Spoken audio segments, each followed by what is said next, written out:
আসসালামু আলাইকুম সবাইকে ঈদুল ফিতরের শুভেচ্ছা। তো আজকে হচ্ছে সকালে একদম ভোরে ঘুম থেকে উঠেছি, একদম ফজরের নামাজের পরে। তো উঠে হচ্ছে নামাজ পড়লাম, নামাজ পড়ে একদম ঘরটাকে ক্লিন করেছি।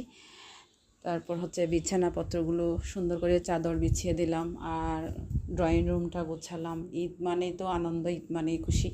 আর শুধু হচ্ছে নিজেকে যে পরিপাটি করে রাখবো তাই না, ঘরটাকেও কিন্তু পরিপাটি করে রাখতে হয়।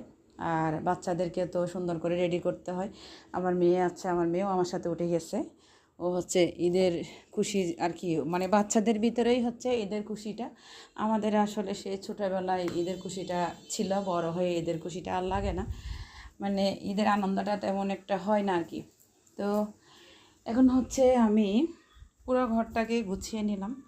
এই যে আমার ড্রয়িং রুম গোছানো শেষ, তারপর হচ্ছে ডাইনিং রুম, আর হচ্ছে দুইটা বেড গুছিয়ে নিলাম, বিছানার চাদর বিছিয়ে।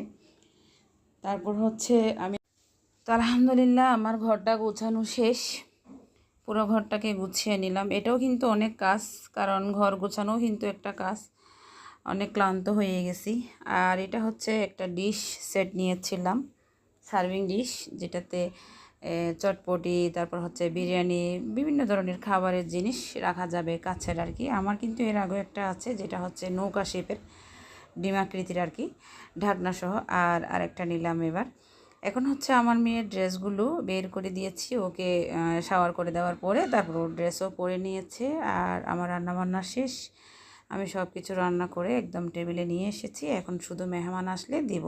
তো নামাজ মনে হয় শেষ হয়ে গেছে, তো নামাজ শেষ হয়ে গেছে মনে হয়। আর আজকে হচ্ছে আমি খাবারের মধ্যে অনেক আইটেম করেছি মাশাআল্লাহ। আর এদিকে হচ্ছে জুস করে রেখেছি, আর স্প্রাইট এনে রেখেছি, যার যেটা পছন্দ তাকে সেটাই দিব আর কি খাওয়ার জন্য। কারণ ঈদের সময় এখন কিন্তু আর মানুষের মিষ্টি জাতীয় তেমন একটা খেতে চায় না, ঝাল হলে খেতে চায়। তো সেজন্য বিরিয়ানিটাও করেছি, আর হচ্ছে কেক, তারপরে ফ্রুটস, এগুলাই এনেছি আর কি। আর পায়েস, তারপর হচ্ছে চটপটি করেছি।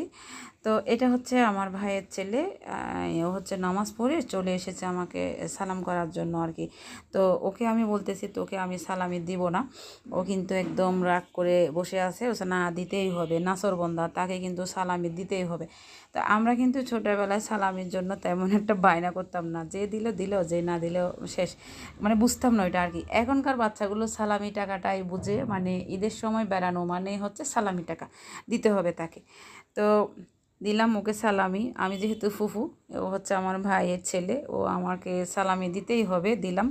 ও খুশি, আমিও খুশি। সবাই ভালো থাকবেন, আল্লাহ হাফেজ, থ্যাংকস ফর ওয়াচিং।